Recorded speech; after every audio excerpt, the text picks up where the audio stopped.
Have you ever sat in silence while your emotions begged you to explode? Have you ever swallowed your pride in a moment where ego wanted to speak? If so, you've touched the edge of a power most people never discover. In this world of instant replies and endless notifications, where everyone has an opinion and everything demands a reaction, silence has become rebellion. Stillness has become a form of wisdom, and in that stillness, my friend, lives a quiet strength, one that doesn't shout, but holds firm like the roots of an ancient. We live in a culture that celebrates the loudest voice in the room, the fastest comeback, the boldest reaction. Outrage trends, impatience is rewarded, and impulsivity is often mistaken for authenticity. But the truth, the deepest strength isn't loud. It doesn't need applause. It's the ability to feel deeply without letting those feelings take the wheel. The Stoics, those ancient seekers of wisdom, taught us something profound. We are not disturbed by things, but by the views we take of them. Events are neutral. It's our interpretation that creates suffering. It's our unchecked emotions that give meaning to what was otherwise just. Yet how often do we hand our peace away like loose change? A stranger's rude comment, a friend's moment of silence, a deadline we didn't meet, and suddenly our calm is shattered. Not because the event had real power, but because we gave it power. What if today, you didn't? What if today was the moment you remembered that true freedom doesn't come from controlling life? It comes from mastering your response to it. This isn't emotional suppression. This is emotional precision. It's the art of pausing between stimulus and reaction, and in that pause, choosing wisely. There is a sacred space between what happens to you and what you do next. That space, that is where your power lives. You don't become unshakable by avoiding storms. You become unshakable by learning to stand still in the center of them. If you're someone who wants to grow emotionally, mentally, spiritually, this journey is for you. So before we go deeper, I invite you, speech balloon, drop a comment if this resonates. Send mail, share this with someone who could use a moment of stillness today. Thumbs up and like this video if you're ready to explore the power of not reacting. Let's begin. Every emotional reaction is a messenger. It carries a note, sometimes written in the ink of childhood wounds, sometimes etched in the handwriting of old betrayals. The anger, the anxiety, the hurt, they often have very little to do with what's happening now, and everything to do with what happened then. You're not crazy for overreacting. You're not weak. You're responding to a story that was written long ago, a story you didn't even know you were still carrying. Think about the last time you felt triggered, really triggered. Maybe someone rolled their eyes and it felt like a slap in the face. Or maybe you were ignored and it stung in a way that didn't match the moment. That's not just you being too sensitive. That's your history speaking. That's your younger self, still aching for validation, still afraid of being left out, still bracing for rejection. We all have scripts we didn't write. They live in our nervous system, waiting to be activated by the present, even though they were written in the past. Your reactions are not isolated. They are echoes. Echoes of the time you weren't heard. Echoes of the betrayal that taught you to armor your heart. Echoes of the fear you never gave yourself permission to feel. The Stoics knew this intimately. Marcus Aurelius wrote, "If you are pained by any external thing, it is not this thing that disturbs you, but your judgment about it." And those judgments, they come from deep places, the kind you can't always access through logic. But you can reach them through awareness. Imagine you're walking through a dark room filled with sharp furniture. You trip, you bump, you fall, you get angry at the room. But then, you find the light switch. Suddenly, nothing in the room changed. But now, you can see, you can navigate, you stop blaming the darkness because now you understand it. That's what self-awareness does. It doesn't erase your triggers, it illuminates them. So when a strong emotion hits you, pause. Ask yourself, what am I really reacting to? Is this emotion about now or about then? Is this pain current or ancient? That's how you begin to reclaim your power. The work of emotional mastery is not about being emotionless. It's about being emotionally intelligent. Watch your patterns. Track your inner weather. Is it criticism that cuts you most?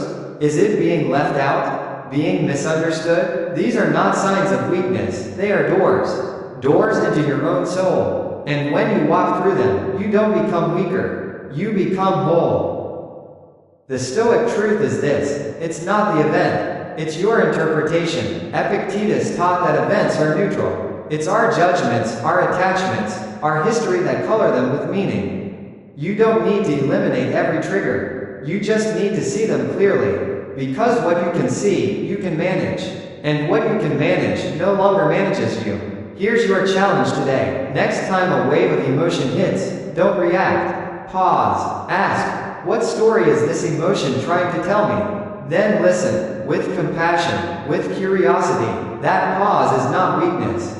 It's wisdom. That silence is not retreat. It's revolution. If this message touched something in you, if you've been silently struggling with overreactions, emotional storms, or feeling like your peace is always under threat, know this: you are not broken. You are becoming, and the more you pause, the more you observe without judgment, the stronger you will become. Not louder, but deeper. I invite you to speech balloon share one emotion you want to master in the comments. Send this video to someone who needs to hear it today. Thumbs up, like, and subscribe so you don't miss the next reflection on Stoic wisdom and emotional resilience.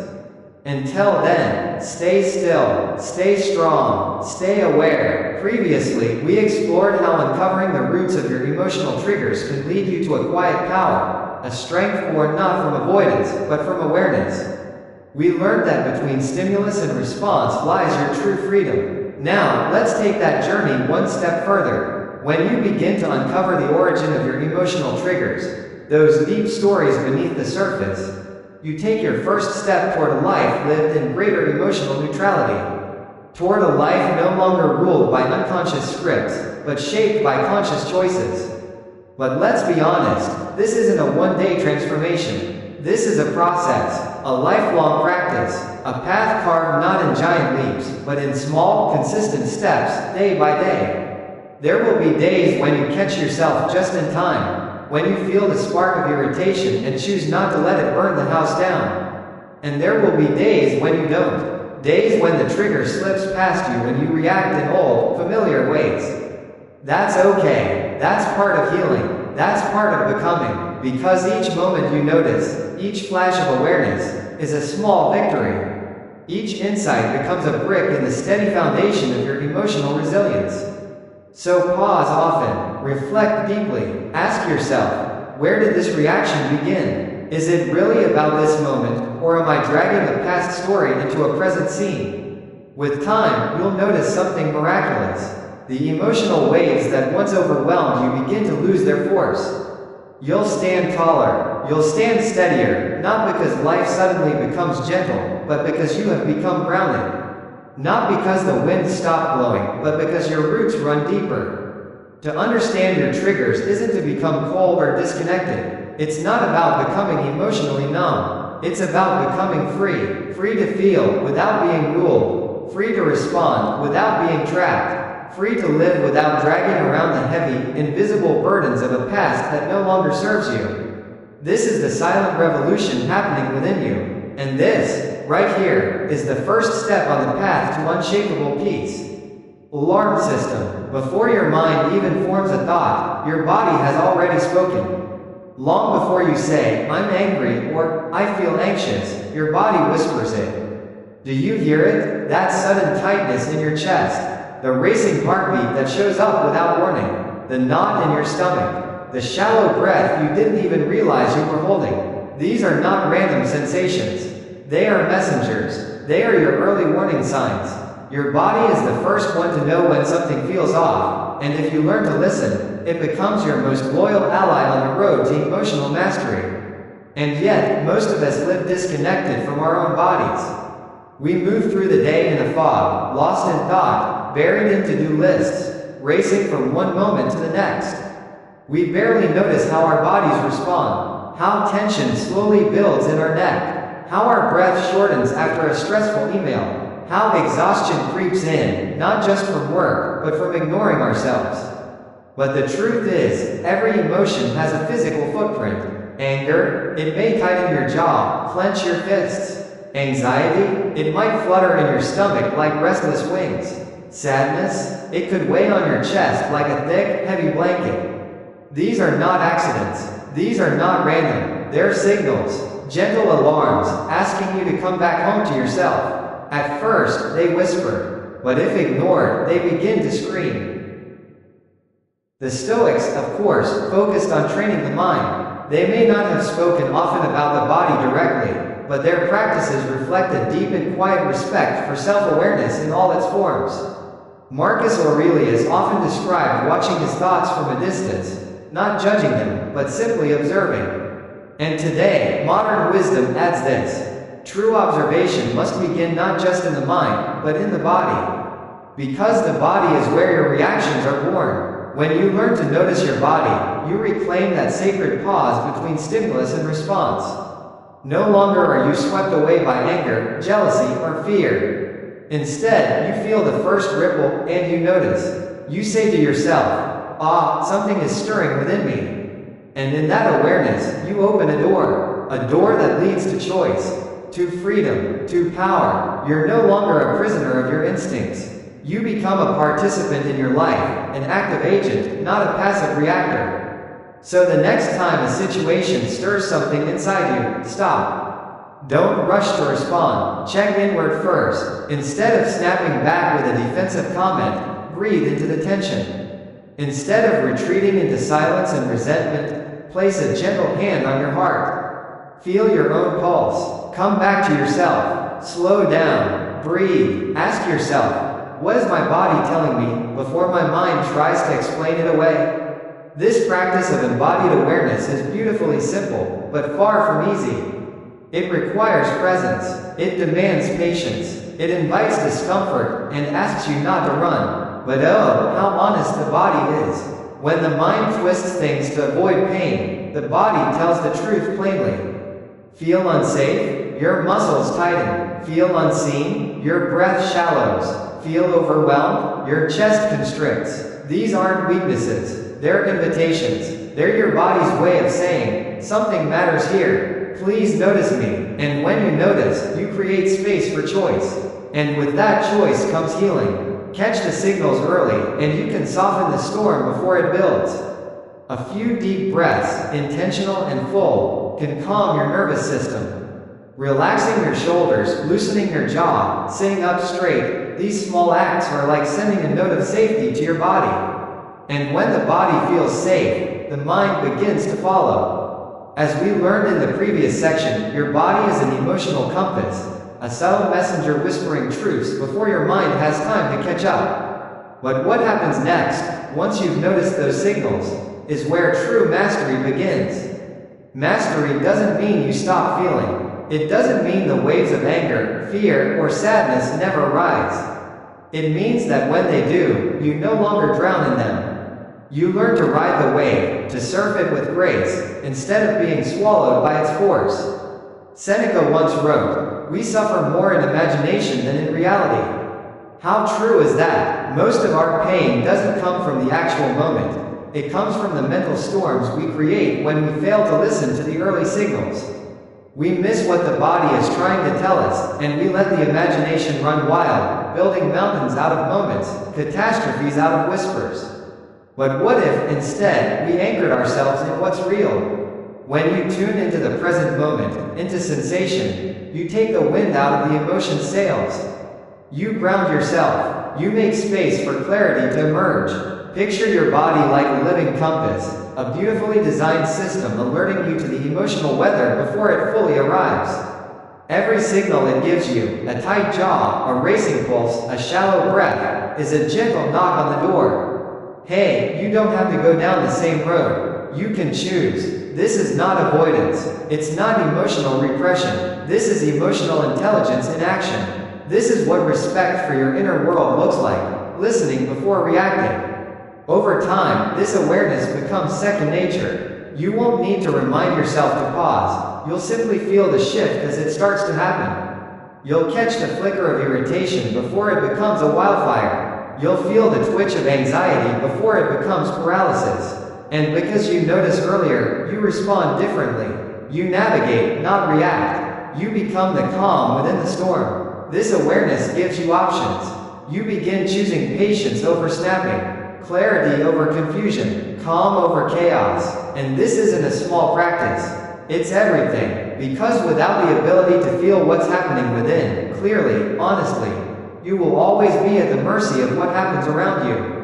But once you master your body's signals, you start mastering your life's storms. Now we enter one of the most powerful concepts in emotional growth, the pause. There is a brief moment, so small it's almost invisible, that lives between stimulus and response. A sliver of time, a breath, and in that moment lives freedom. Most people miss it. They feel an emotion and react immediately, like dry grass catching fire. One spark, and boom. But the greatest strength you can ever develop is the ability to catch that moment. To expand it, to live inside it, that's where transformation begins. And no, this isn't about suppressing emotion or pretending you don't care. It's about choosing your response instead of being enslaved by your first impulse.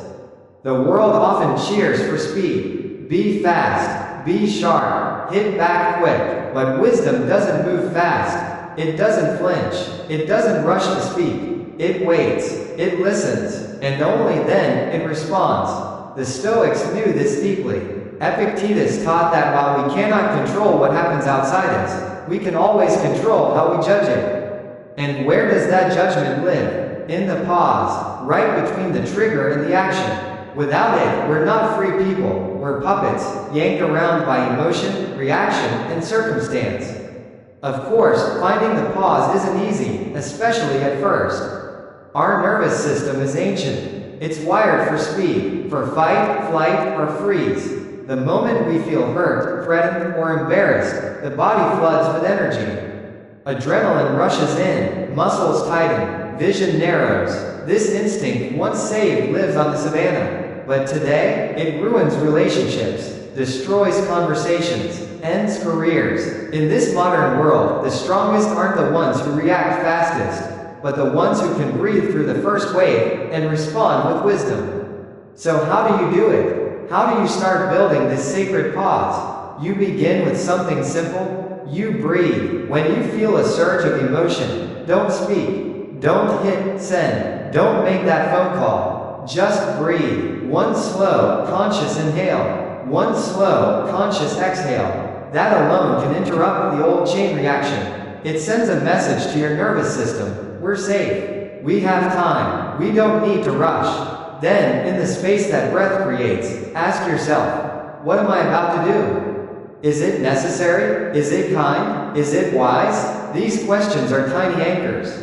They give you just enough space to see your emotion, not as a master who commands you, but as a messenger who gently asks to be heard. You don't have to obey. You can simply choose. Yes, it might feel strange at first, even awkward. You've been conditioned for years to react. Pausing might feel weak. Breathing instead of snapping might feel vulnerable. But give it time, stay with it, because something beautiful will happen. A deeper kind of strength will begin to grow. A strength that doesn't panic. A strength that can't be provoked. A strength that knows how to stay still, even when the winds of anger, fear, or shame blow hard. Marcus Aurelius put it so perfectly. You have power over your mind, not outside events. Realize this, and you will find strength. Notice what he didn't say. He didn't say the world would stop hurting you. He didn't say life would suddenly get easy. He said your power is internal. And once you understand that, no one can take it from you. As Marcus Aurelius reminded us, you have power over your mind, not external events. And the more we practice finding that sacred pause between what happens and how we respond, the more we move from emotional reactivity to intentional living. But let's be clear, this pause is not about becoming passive. It's about becoming powerful. The practice of pausing isn't weakness. It's not about letting life roll over you. It's not about staying silent when your voice matters. And it's certainly not about letting others cross your boundaries. No, pausing is about choosing. It's about knowing when to speak, how to speak, and why you speak. It's about acting from clarity, not from chaos. From principle, not from panic. Sometimes, after you've paused, you'll still need to speak up. You'll still need to defend your boundaries, assert your truth, protect your peace.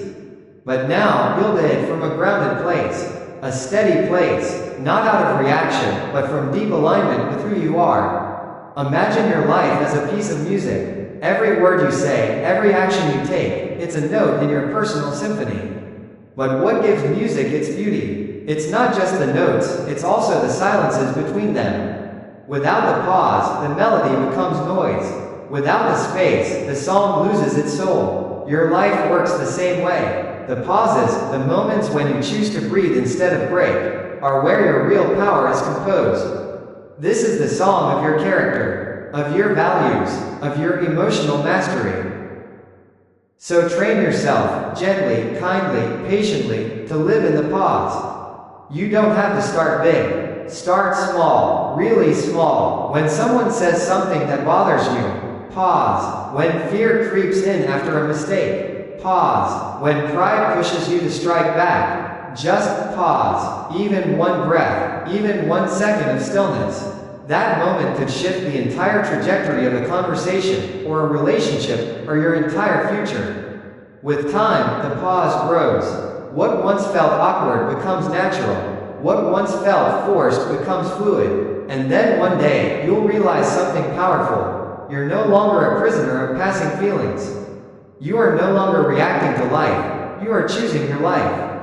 You are free. Free to pause. Free to act from wisdom. Free to remain calm even when the world is spinning in chaos around you. Create the pause. Live in the pause. Guard it like it's sacred, because it is. In that tiny, sacred space between stimulus and response, you hold the key to an unbreakable life. Part 4. Practicing mindfulness in daily life. When most people hear the word mindfulness, they imagine something distant, something reserved for yoga studios, spiritual retreats, or hours of silent meditation. They think of someone sitting cross-legged, incense burning, chanting softly in a quiet room. But that's a myth. Mindfulness isn't an event. It's not a ritual. It's not a luxury only available to those with free time or quiet surroundings. Mindfulness is a way of being, a way of breathing, a way of walking, speaking, living. It's not about escaping life. It's about returning to it. True mindfulness isn't found in what you do once a week. It's found in how you show up in the little things, over and over again. It's the thread that weaves meaning into even the smallest acts. It's about being present while brushing your teeth, about paying attention while chopping vegetables, about breathing fully while walking down the street. At its core, mindfulness is the practice of returning, again and again, to the now. To this moment, to this breath, to this life. Mindfulness is not zoning out. It's zoning in. It's about noticing life as it's unfolding, instead of missing it because you're lost in thoughts of yesterday or fears about tomorrow. The Stoics, though they never used the word mindfulness, lived this principle deeply. Marcus Aurelius, in his meditations, often reminded himself to return to the task at hand, to focus fully on the present, to act with intention, even in the smallest of things. Because what is greatness, if not a collection of small acts done with great attention? But how often do we drift? How many days have passed where we've moved like machines, going through the motions without truly being here? Eating without tasting, listening without hearing, speaking without thinking, and in these foggy moments, life slips past us. Not because it moves too quickly, but because we're not there to meet it. If you want to begin mastering your emotions, if you want to build that inner resilience we've been talking about, you must first reclaim your attention. Practicing mindfulness in everyday life is how you start doing just that. Not once, not perfectly, but again and again, a return, not a race. It begins with the simplest invitations. When you eat, really eat. Taste the flavors, notice the texture, pay attention to the way your hand moves, the way your jaw moves, the way your body feels nourished. When you walk, just walk. Feel your feet on the ground. Listen to your breath, sense the wind on your skin. When you speak, speak slowly. Listen with your full presence. Not just waiting to respond, but actually hearing. Every simple act can become sacred when met with full attention. Mindfulness isn't just about calming the mind, though yes, it does that beautifully. Its deeper power is in how it sharpens your perception. It helps you notice the first flicker of anger before it becomes a fire, the early tremble of impatience before it becomes a snap, the quiet ache of sadness before it becomes despair. Mindfulness lets you catch these whispers before they turn into storms. Practicing mindfulness slowly strengthens your inner observer, that wise, watchful part of you that can step back, see, and choose. It's tempting to believe this awareness needs silence, that it requires a monastery or a mountaintop. But you don't need a monastery. You need presence, and that, you can begin right now, in this breath, in this moment. We ended the last section with a truth many overlook. Mindfulness isn't reserved for quiet retreats or spiritual gurus. It lives in the small details of your day, waiting for you to come home to the present moment.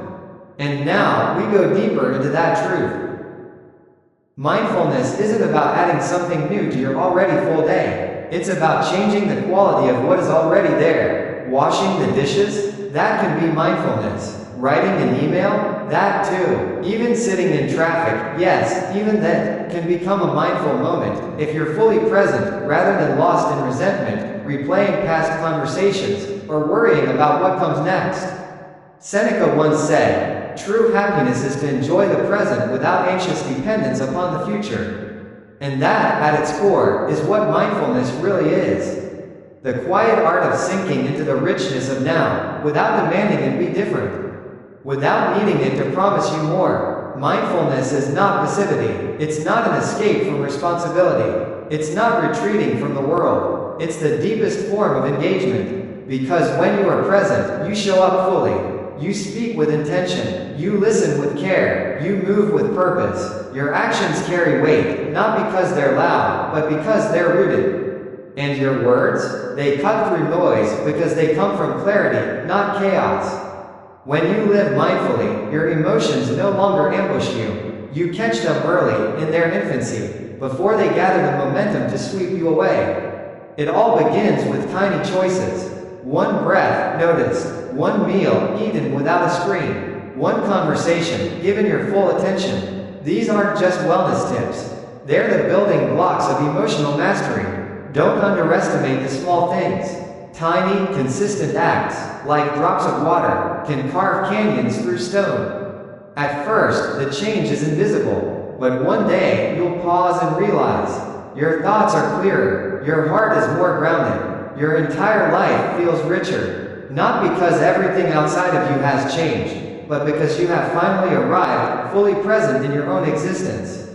Storms will come, that's life, and mindfulness won't stop the rain. But it will anchor you. You won't be swept away by sorrow or rage. You won't collapse under the weight of uncertainty. Instead, you'll hold space for your emotions. You'll see them clearly, and you'll respond with wisdom, not just reflex. Because here's the great secret. The peace you're chasing, the strength you crave, the life you keep hoping will finally start when things settle down. It's not out there, somewhere. It's here, in this breath, in this step, in this very conversation you're hearing right now. It's always been here, quietly waiting for you to notice. Mindfulness isn't just a practice. It's a homecoming. Part 5, Cultivating Deep Self-Awareness. To know yourself is the beginning of all wisdom. But in today's world, where our attention is constantly pulled outward, turning inward has become a rare, almost radical act. We're bombarded by headlines, notifications, and the ever-scrolling lives of others. And in the chaos, we forget to check in with ourselves.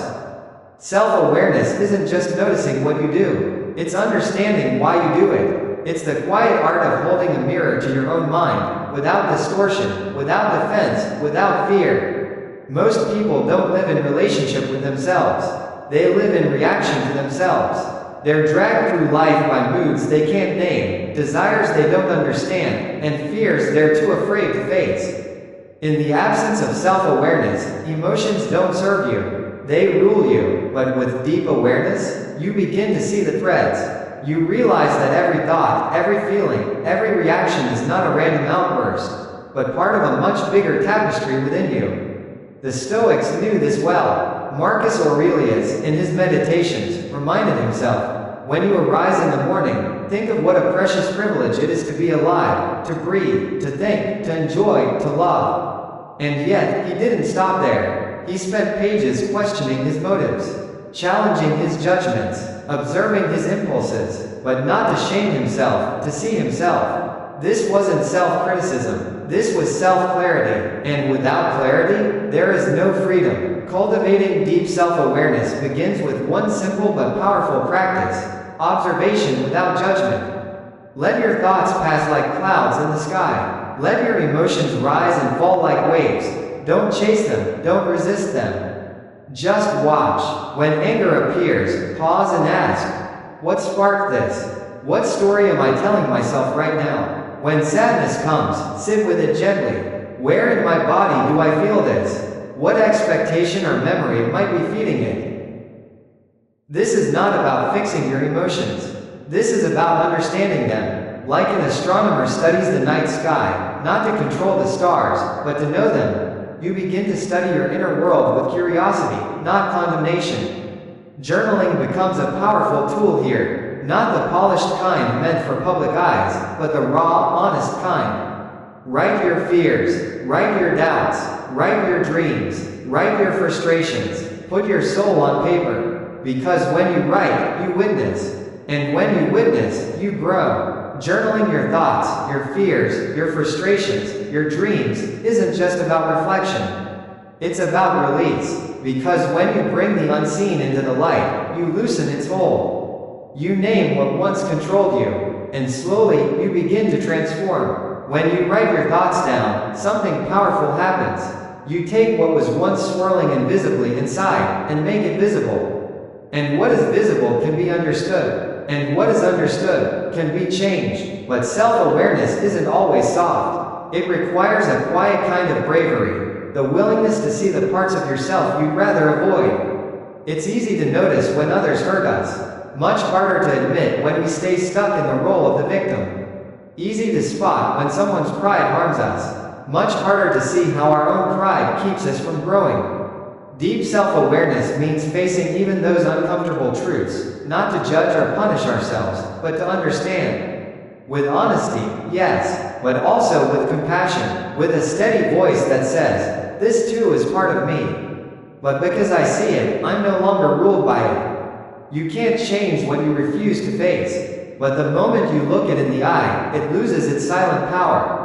Seneca once said, no man is more unhappy than he who never faces adversity, for he is not permitted to prove himself. And in the same way, no one is more lost than the person who never looks within. Because without facing your own mind, your own stories, your own shadows, you're like a ship at sea without a rudder, pushed around by every wave, at the mercy of every storm. But when you know yourself, your strengths, your blind spots, your triggers, you can steer your life with greater intention. Let's be honest, self-awareness isn't a destination. It's not a badge you earn one day and never worry about again. It's a practice, a lifelong dialogue with yourself. Some days you'll be clear, you'll see emotions rise and understand exactly where they're coming from. Other days you'll fall back into old patterns. You'll react, you'll miss the signs. That's part of the journey too. The goal isn't perfection, it's persistence. Every honest moment of observation, no matter how small, strengthens your ability to live with clarity rather than compulsion. And as you grow in self-awareness, you also grow in compassion. First for yourself, then for others. Because once you understand how heavy your inner battles have been, you'll begin to recognize the weight others carry too. You become slower to judge, quicker to understand, you listen more deeply, you speak with more kindness. And this shift, this quiet transformation, begins to change how you move through the world. There's a calm that comes from knowing yourself, a rootedness that no chaos can easily shake. When you see both your light and your shadow, you can no longer be inflated by praise or destroyed by criticism. You're anchored in something deeper than other people's opinions, anchored in the truth of who you are. Cultivate this kind of self-awareness and you stop being a puppet of old patterns. You stop being ruled by unnamed fears or unspoken needs. You become the quiet master of your own mind. not through force or suppression, but through the patient courage of simply seeing. Which brings us to the next layer of emotional mastery. Cultivate this kind of self-awareness and you stop being a puppet of old patterns. You stop being ruled by unnamed fears or unspoken needs. You become the quiet master of your own mind, not through force or suppression, but through the patient courage of simply seeing. Which brings us to the next layer of emotional mastery. Cultivate this kind of self-awareness and you stop being a puppet of old patterns. You stop being ruled by unnamed fears or unspoken needs. You become the quiet master of your own mind, not through force or suppression, but through the patient courage of simply seeing. Which brings us to the next layer of emotional mastery. You cannot master what you refuse to name. Emotions, like waves, rise and fall. They build, they crash, they pass. But if you don't know what wave you're riding, you're far more likely to be dragged under, to act in ways you'll later regret. To gain emotional control, you must first develop emotional literacy, the ability to recognize and name what you feel, without panic, without shame. It sounds simple, but for many of us, it's not, because so many of us were never taught to name emotions. We were taught to judge them. Anger is wrong, sadness is weakness, fear is failure, so we learned to hide them, to push them down, to pretend we were fine. But suppression is not strength. Denial is not control, and what we refuse to face grows louder in the dark. The Stoics are often misunderstood. People assumed they were against emotion, that they preached cold detachment. But that's not true. Seneca taught that adversity reveals our strength. And in the same way, facing emotion reveals our inner power. True Stoic wisdom isn't about pretending nothing affects you. It's about understanding what affects you, and choosing how to respond from a place of clarity. That process starts with naming the emotion. Labeling emotion is the first act of emotional courage. It requires vulnerability. It requires honesty. It means looking in the mirror and saying, without flinching, this is anger. This is fear. This is grief. This is envy. You don't need to act on it. You don't need to let it control you. But you do need to see it. Because once you name it, you create space. Space between you and the storm. And in that space, choice is born. The moment you name your emotion, anger, sadness, fear, you create a shift. You move from being consumed by the storm to standing outside it. And in that observation, something profound happens. You are not the emotion. You are the one witnessing it. And witnessing creates space. Space to breathe. Space to choose. Space to respond with wisdom instead of reacting with impulse. But once you've labeled the emotion, what comes next?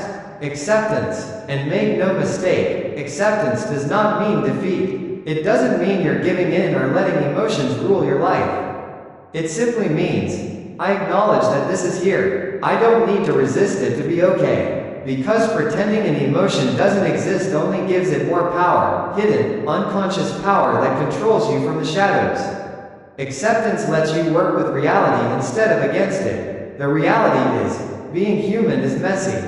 You're going to feel, you should feel, anger, joy, anxiety, hope, grief, wonder. No one is immune, not the wise, not the disciplined, not even the strong. The difference lies not in whether emotions come, but in whether they shatter you, or simply pass through you. Think of emotions like weather. Some days are calm, some days are storms. You wouldn't stand in a downpour and scream at the sky, demanding it stop raining.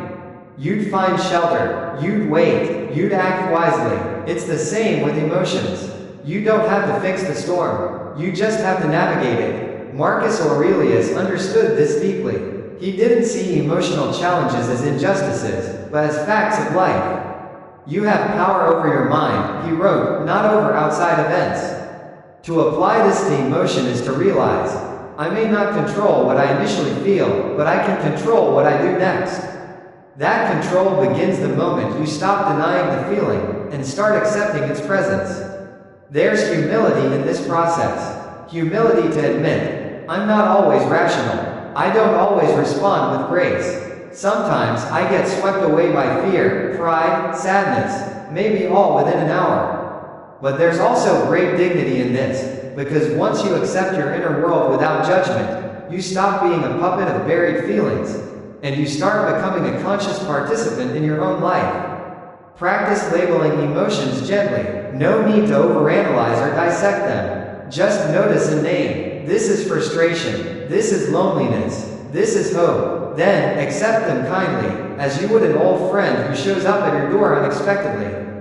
You don't need to invite them to stay forever, but you do acknowledge them with presence and respect. Remember, emotions are temporary visitors. They come, they stay a while, then they move on. Your job is not to freeze them or fight them, but to feel them, without becoming them. Let them pass through, like seasons. Let them move, while you remain anchored. In the end, emotional mastery isn't about feeling less. It's about feeling wisely. It's knowing, I can feel anger, without lashing out. I can feel fear, without shrinking. I can feel sadness, without drowning in it. Label, accept, breathe, choose. That's the quiet, unglamorous, yet incredibly powerful path to freedom.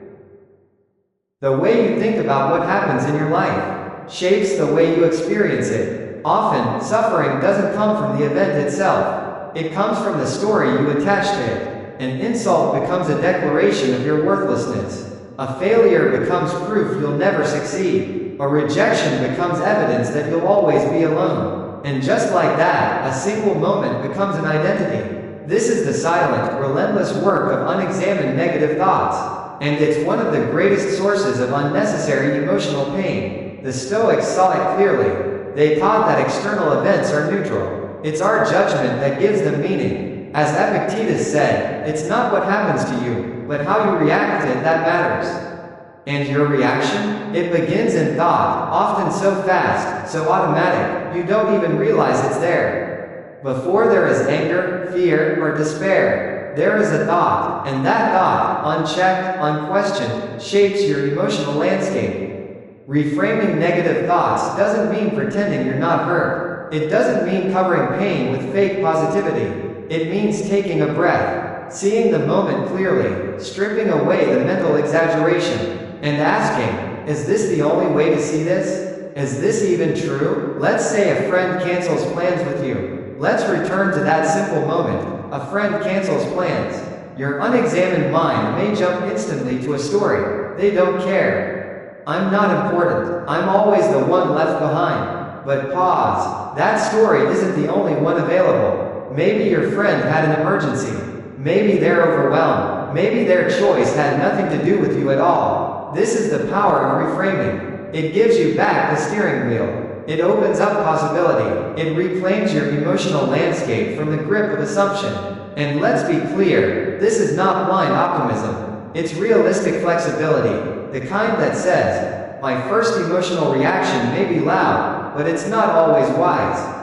Reframing means learning to question your own thoughts, to hold them up to the light and ask, is this true? Is this helpful? Is this the only way to see this? And it begins, as always, with noticing. When you feel yourself spiraling into self-blame, fear, or hopelessness, stop. Name the thought. I'm thinking I'm not good enough because I made a mistake. I'm thinking this failure defines my future. Naming it weakens it. Thoughts thrive in the dark. They lose their grip when exposed to truth. Then, gently challenge it. Is it objectively true that one mistake defines your worth? That one failure predicts your entire future? That one rejection determines who you are forever? The Stoics would smile knowingly at this question, because they knew, we are not our circumstances.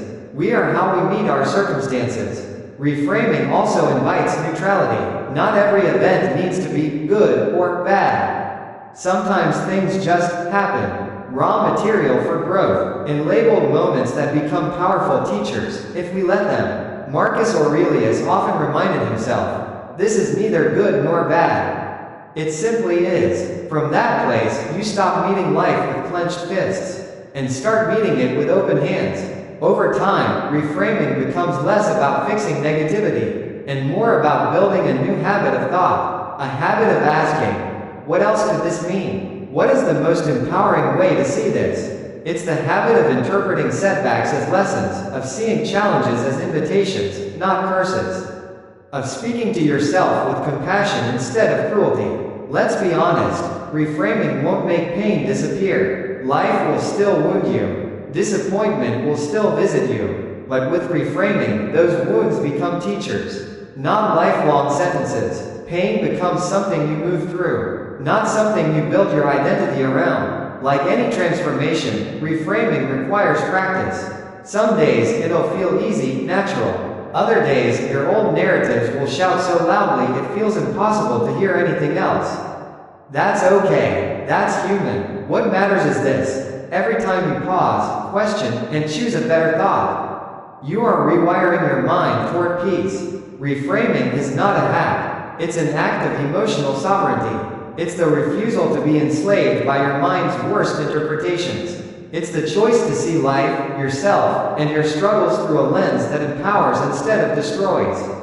Ask yourself, what else could this mean? What would someone wiser see here? These small questions loosen the grip of negativity. They invite impossibility. They create space for grace. You stop being a character in someone else's story, and you become the author of your inner world, and that changes everything. We're taught, subtly and directly, that to be strong is to be unfeeling, to keep our guard up, to never cry, to never show softness. But that's not strength, that's a wall. True strength is not found in the ability to shut out the world. It's found in the openness to connect, to feel, to understand, to care. Empathy and compassion are not signs of weakness. They are acts of courage. Empathy is the ability to step outside yourself, even for a moment, and see the world through someone else's eyes. Compassion is what you choose to do with that understanding. It's meeting someone else's pain with kindness, not because they've earned it, but because you've learned to feel it. And though empathy seems like something directed outward, it always begins within. Because you can't give what you haven't practiced, you begin to recognize the anger of a stranger might be hiding grief.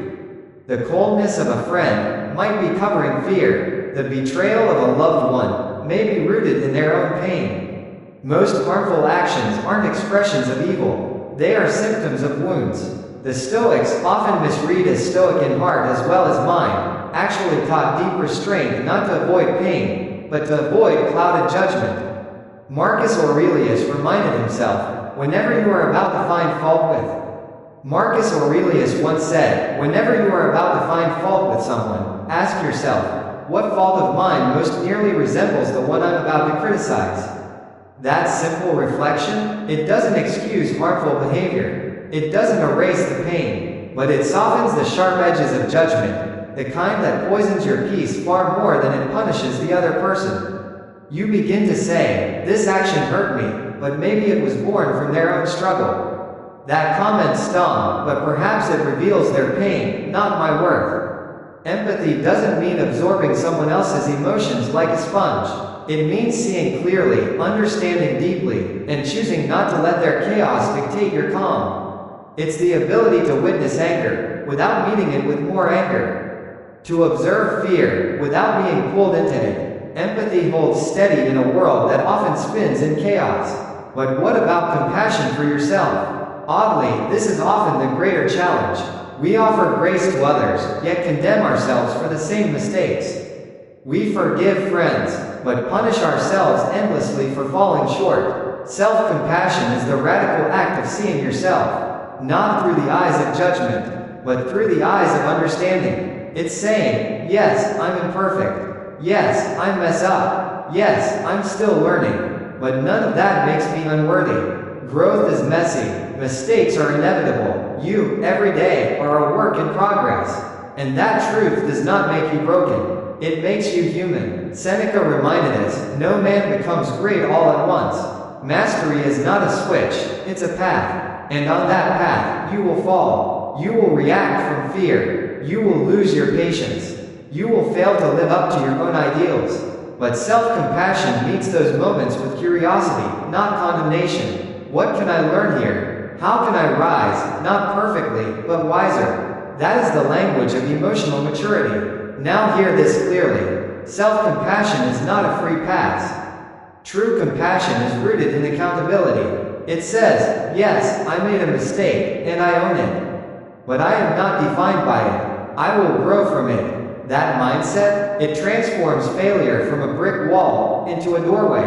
When you combine empathy for others with compassion for yourself, you develop a mind that is both sharp and soft, sharp enough to see clearly, soft enough to respond wisely. You protect your peace without becoming bitter. You hold your heart open, even when life tempts you to close it. Empathy teaches you patience with others. Compassion teaches you patience with yourself. Together, they build a deep kind of strength, not the kind that hardens you, but the kind that cannot be broken. And every day gives you a chance to practice. A colleague snaps at you. A stranger cuts you off. A friend forgets. Your own inner critic begins its harsh sermon. Each moment is a fork in the road. Will you react blindly, or respond compassionately? Will you harden, or stay open? Will you drown in judgment, or rise in understanding? The choice isn't always easy, but it is always yours. And each time you choose empathy over anger, compassion over criticism, patience over blame, you grow stronger, not in the brittle, stoic on the surface kind of way, but in the deep, resilient way of someone who cannot be shaken by life. Practice empathy, practice compassion, for others, for yourself, and slowly, your world begins to transform. There's a quiet, invisible line that runs between what happens to you and what you choose to do with it. Most people never cross that line. They spend their lives trapped in blame, blaming circumstances, blaming other people, blaming fate, as if their emotions were puppets, and someone else was pulling the strings. But real freedom, the kind that no one can take from you, begins the moment you accept one simple, unflinching truth. You are responsible for your reactions, not for what others say, not for what happens, but for what meaning you assign, for what thoughts you entertain, for what actions you choose. That's where your power begins. In Stoicism, this distinction is sacred. Epictetus wrote, "We are not disturbed by events, but by the views we take of them." He wasn't denying that pain is real. He was simply refusing to let pain become master of the inner life. Taking full responsibility doesn't mean taking blame. It means reclaiming your power. Taking responsibility for your reactions doesn't mean blaming yourself for every emotional wave. It means stepping into ownership. It's the quiet, powerful act of saying, "My peace, my growth, my dignity, these are mine to protect, mine to cultivate. No one else can do it for me, and no one else should." When you refuse responsibility for your emotional world, you hand your power over to everyone and everything around you. A stranger's bad mood controls your day. A setback redefines your self-worth. The world's noise determines whether you rise or fall. But when you take back that responsibility, even just a little, you reclaim your sovereignty. You begin to live from the inside out, instead of reacting from the outside. Hard truths, real freedom, 50:03:50-28. This shift isn't easy, and it's not instant. It requires brutal honesty, that you may never get the apology you're waiting for, that the world may not calm down before you decide to center yourself, that circumstances don't have to improve for your inner world to grow peaceful. It demands that you stop waiting for something outside to change, before you choose to stand strong inside. There's a strange kind of comfort in blaming others. It lets us off the hook. We say, "They made me angry. This ruined my peace. I had no choice." But comfort is not the same as freedom. Freedom is uncomfortable, because it holds up a mirror and says, "Look at your part in this. Own it. Change it." Taking responsibility isn't about being perfect. It's about being awake. You will still feel anger. You'll still be pulled by sadness. You'll still stumble into fear, but when you practice ownership, you catch yourself sooner. You recover faster. You stop being owned by your emotions, and start owning your process. Marcus Aurelius, emperor, philosopher, soldier, faced betrayals, wars, and burdens we can hardly imagine. Yet he wrote, "You have power over your mind, not outside events. Realize this, and you will find strength." Strength isn't found in controlling the uncontrollable. It's found in mastering your response to what life brings. When you take full responsibility for your reactions, you start to transform. Criticism doesn't destroy you, it teaches you. Setbacks don't define you, they refine you. Other people's chaos doesn't control your peace, because you've become the steady sky above the passing storms. This isn't weakness, it's emotional sovereignty. Let's be clear, taking responsibility doesn't mean tolerating mistreatment. Healthy boundaries are part of ownership too. If someone disrespects you, you can, and should, respond with clarity and firmness. But even then, the energy you bring, the calm or chaos you choose to embody, that's yours. Responsibility becomes your armor, your invisible shield in a noisy, reactive world. And this isn't a one-time decision. Every single day, life will test you. A driver cuts you off. A friend forgets something important. Your plans fall apart. In each moment, life is asking, will you react blindly? Or respond consciously? Will you blame? Or will you own? Over time, these small decisions build your character. They lay the foundation for a strength that doesn't shout, but stands firm. A resilience that's not loud or showy, but quiet, steady, unbreakable. Taking full responsibility isn't just a skill, it's a way of life. It's the bold declaration, I will not live at the mercy of what I can't control. I will lie from within, anchored, aware, awake. Own your reactions, own your peace, own your life. There is a heaviness we carry, often without knowing. It wraps around the heart. It clings to the mind. It clouds our judgment. And it's not made of what others have done to us. It's made of what we refuse to let go of: ego, pride, grudges. We often equate strength with holding on, with standing our ground, with being right, with refusing to yield. But sometimes, true strength is in the letting go. It's in the quiet courage to say, this weight no longer serves me. I will not carry this wound any longer. Because in the releasing, not the clinging, you become free. Letting go isn't an act of weakness. It's a moment of courage. And in that courage, we begin to peel away the layers that keep us heavy: ego, pride, grudges. Each one a chain we often hold onto without realizing it's wrapped around us.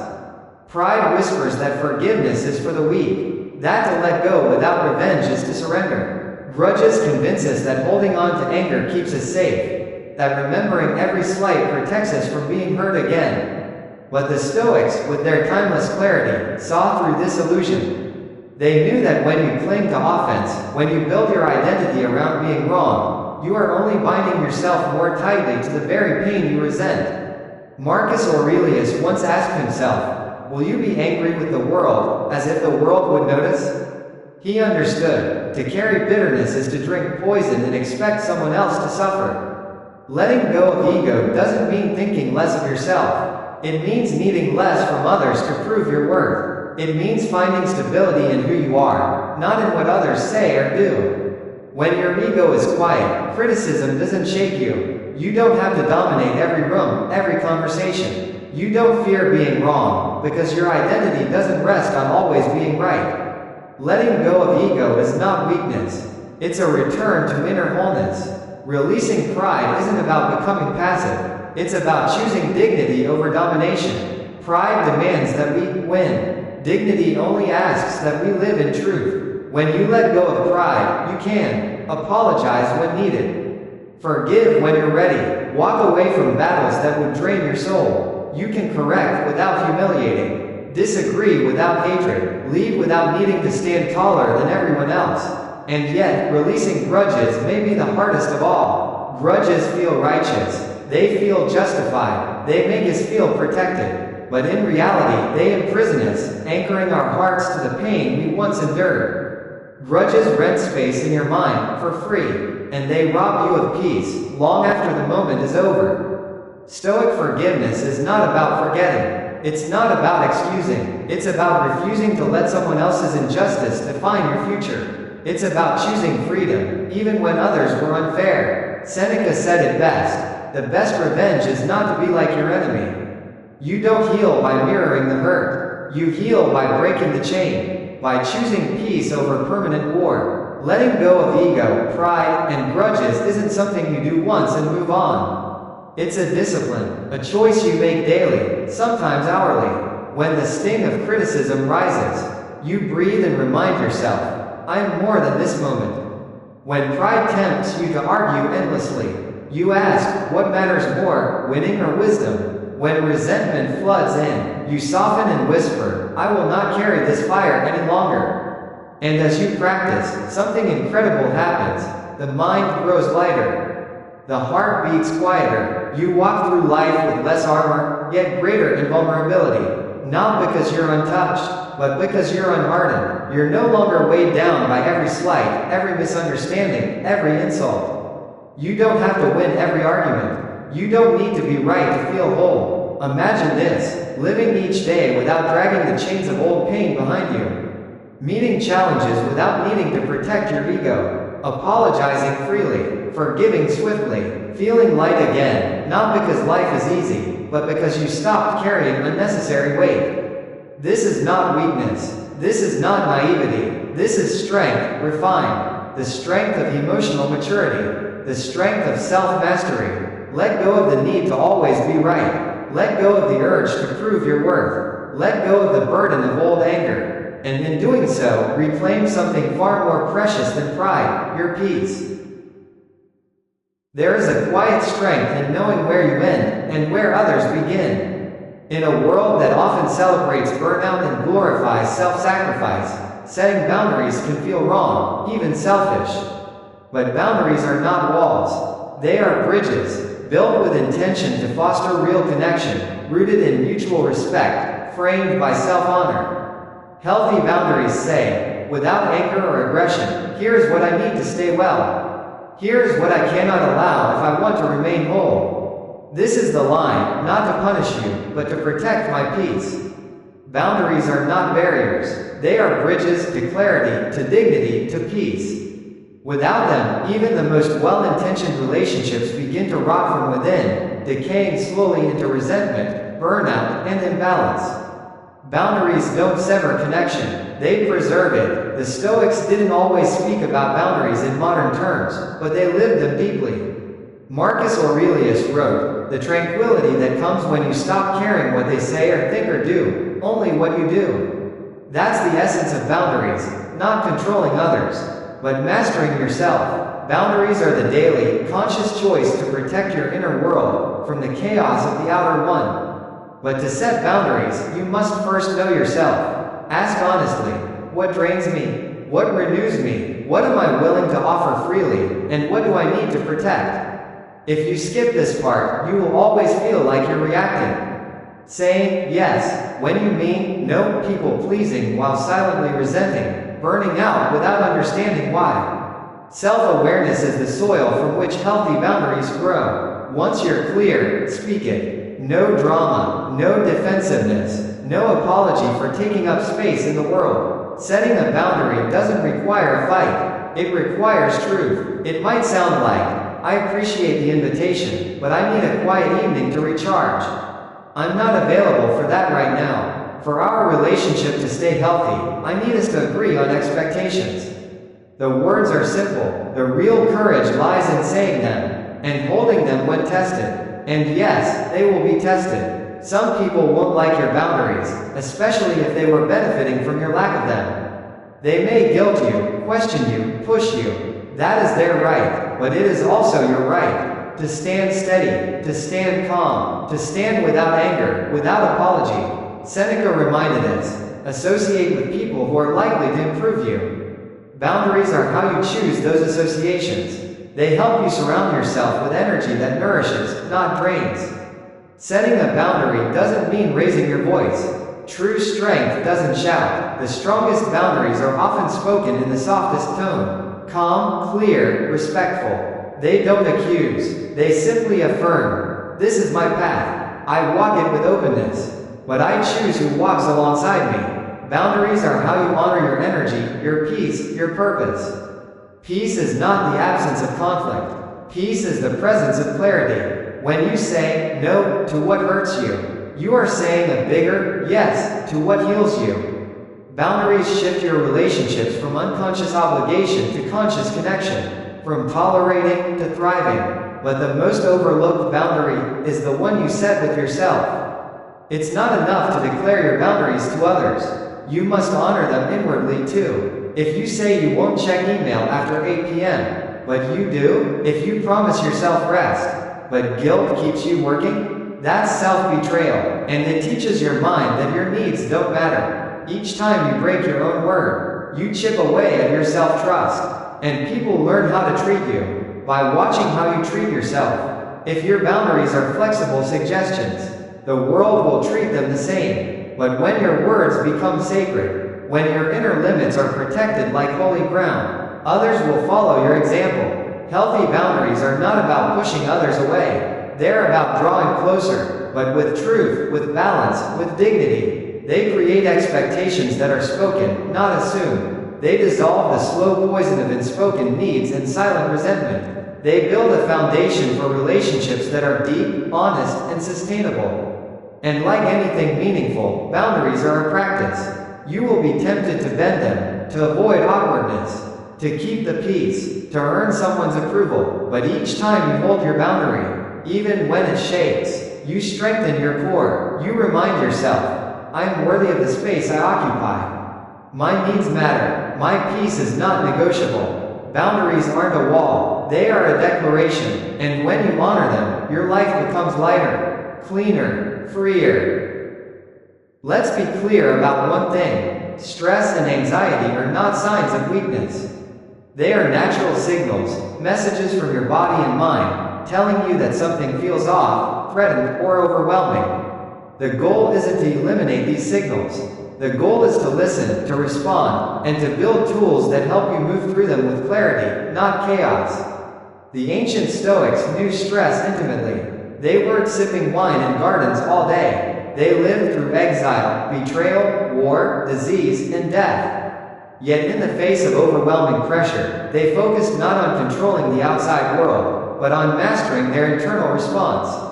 Marcus Aurelius said it best, you have power over your mind, not outside events. Realize this, and you will find strength. That is the core truth of stress management. It's not the storm outside. It's the anchor inside. Let's begin with the most ancient, most available tool, your breath. When stress hits, the breath tightens.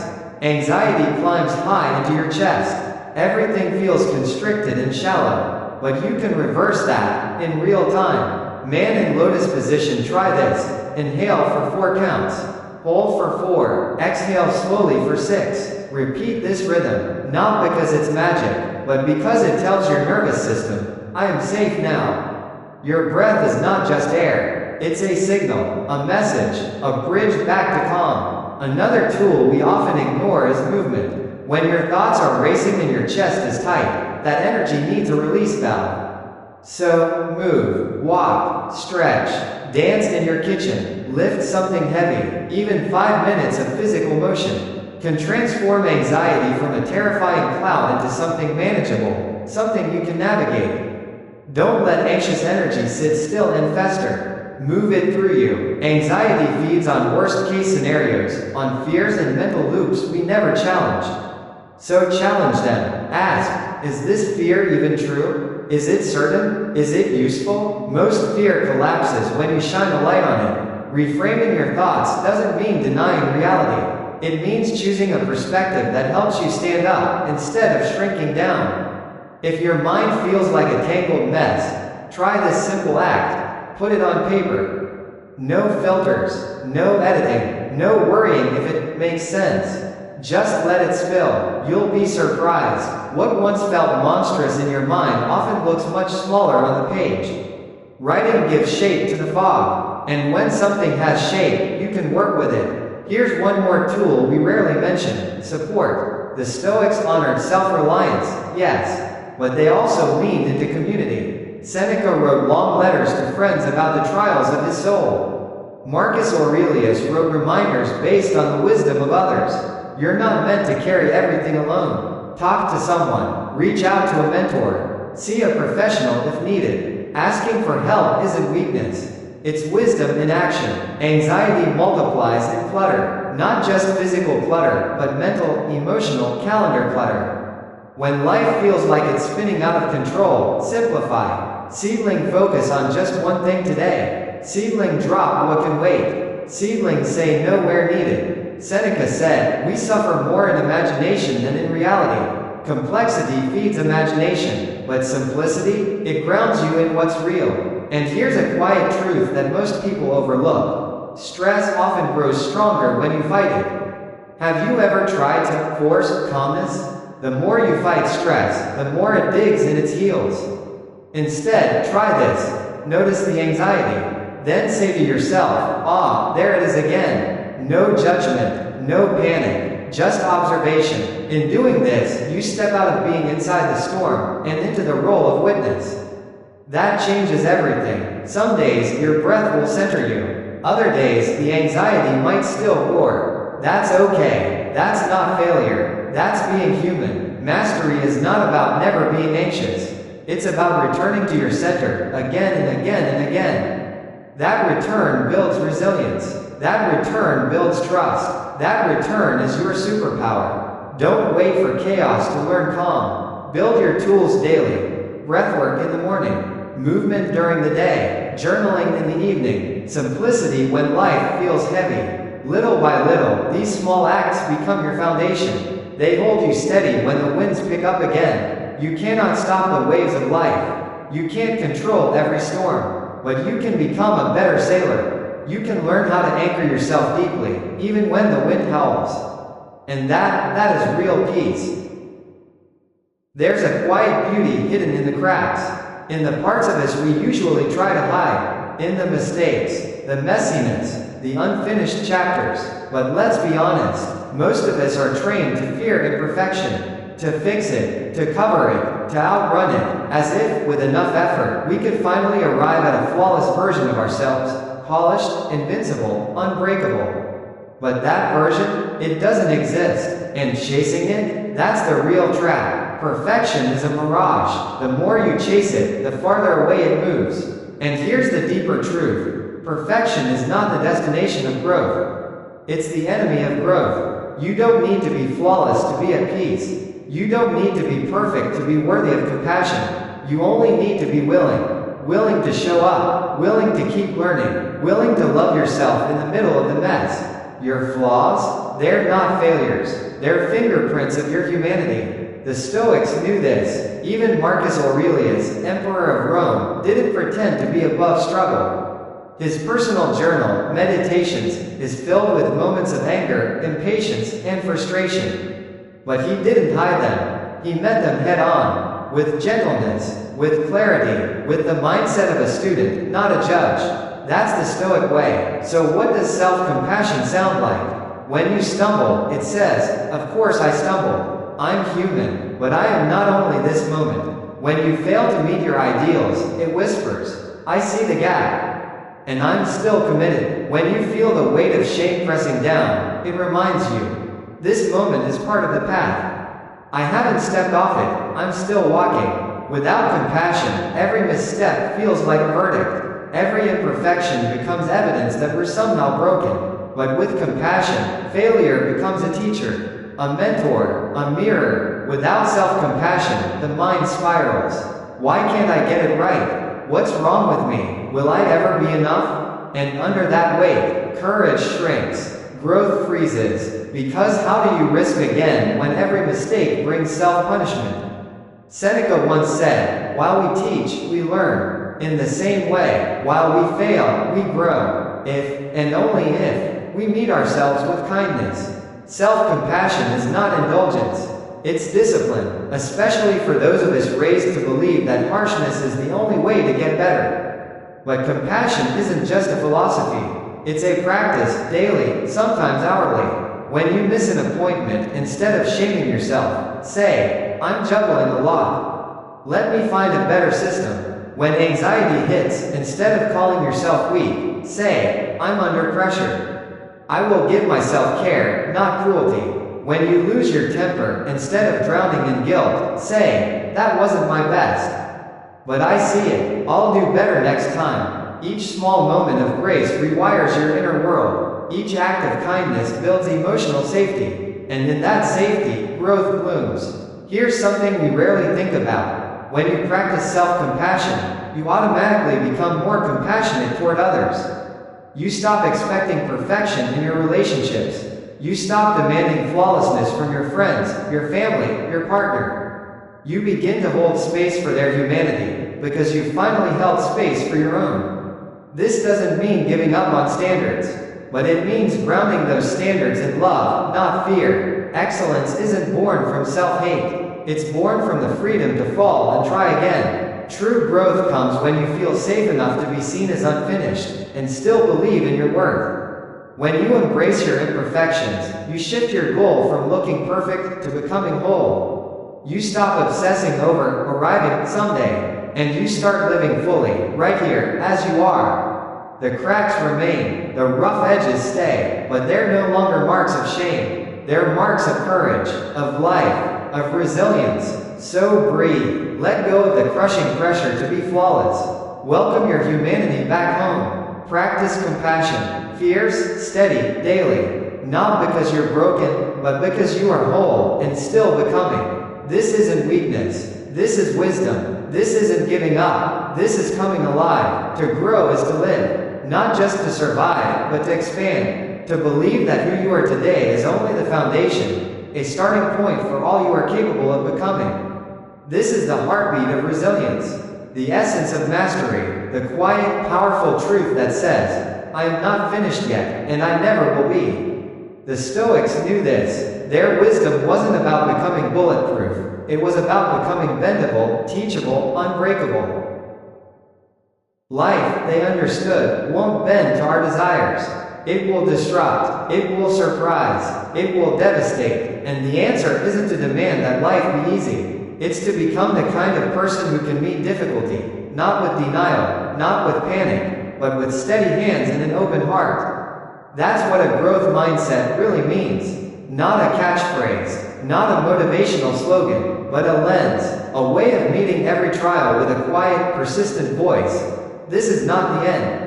It's an invitation. With a growth mindset, failure is no longer proof that you're not enough. It's proof that you tried. Setbacks aren't dead ends. They're detours that say, you're learning. Keep going. Every uncomfortable moment becomes a question. What is this here to teach me? What muscle is this moment asking me to strengthen? This isn't fantasy. It's mental fitness. It's emotional strength training. And from that same soil grows emotional balance. Let's be clear. Emotional balance is not emotional numbness. It's not about shutting down. It's not about pretending everything's fine. It's about being able to feel grief, anger, fear, joy, and not be consumed by any of it. It's the skill of returning to your center again and again, no matter how many times life pulls you away from it. Imagine two trees in a storm. One is rigid, stiff, brittle. The wind cracks its limbs and tears its trunk. The other tree bends. It sways. It leans with the gusts, but it does not break. That's emotional balance. Not the absence of storms, but the flexibility to survive them. A growth mindset teaches you to expect imperfection, not to justify it, but to learn from it. It invites you to listen to your emotions as messengers, not enemies. Anger, what boundary is being crossed? Sadness, what loss needs honoring? Fear, what risk am I afraid of? And what does that tell me about my values? You begin to inquire, not react, to reflect, not judge, to stay, not run. Emotional balance is presence. It's saying to yourself, I'm feeling this, and I can handle it. It's letting your emotions pass through you instead of letting them define you. Marcus Aurelius said it clearly, if you are distressed by anything external, the pain is not due to the thing itself, but to your estimate of it, and this you have the power to revoke. There, in that quiet power, lies freedom. Growth and balance are not one-time revelations. They're daily disciplines. Every day, you choose to celebrate effort over outcome, to forgive yourself for stumbling, not because it doesn't matter, but because you matter more than your mistakes. You begin to find value in the attempt, not just in the end result. It requires humility to admit you are not a finished product, to embrace that there will always be more to refine, more to learn, more of yourself waiting to be discovered. And it takes courage, the courage to try, to fail, to feel deeply, and to try again anyway. Because growth is messy, balance is a moving target. Some days you'll feel strong, other days you'll fall flat. But every time you get up, every time you stay engaged with your life rather than escape from it, you grow stronger, quieter, wiser. Over time, something shifts. The voice of defeat gets quieter. The fear of failure loosens its grip. You stop asking, am I good enough? And instead ask, how can I grow through this? You stop trying to avoid failure and start respecting it as your teacher. You stop needing to control life and start learning how to meet it, moment by moment, with presence, with grace. So choose the mindset that expands. Choose the mindset that sees setbacks as seeds. Choose the mindset that gives you permission to be unfinished, but never unworthy. Develop a growth mindset. Practice emotional balance, not to impress the world, but to become the kind of person who can meet this world with clarity, with compassion, and with strength that lasts. Cultivate emotional balance, and you will discover something extraordinary, that even in life's harshest moments, you are not merely enduring. You are shaping, you are rising, you are choosing, again and again, to meet life not as a victim of its storms, but as a conscious creator within them. Mastering your emotions does not mean becoming numb. It doesn't mean building walls so high that nothing can reach you. That's not strength, that's isolation. True strength is standing open, in the center of your own being. Feeling everything, hearing the rage, the fear, the sorrow, but choosing, with calm and clarity, what to do with what you feel. It's noticing the flickers of anger, without letting them become a wildfire. It's listening to fear's whisper, without handing it the map of your life. It's recognizing pride, pain, sadness, not as invaders to expel, but as messengers to understand. In understanding your emotional triggers, in noticing the subtle signals from your body, in creating that sacred pause between stimulus and response, you reclaim a freedom the world cannot give you. Because the world doesn't hand out inner peace. It hands out distractions, expectations, chaos.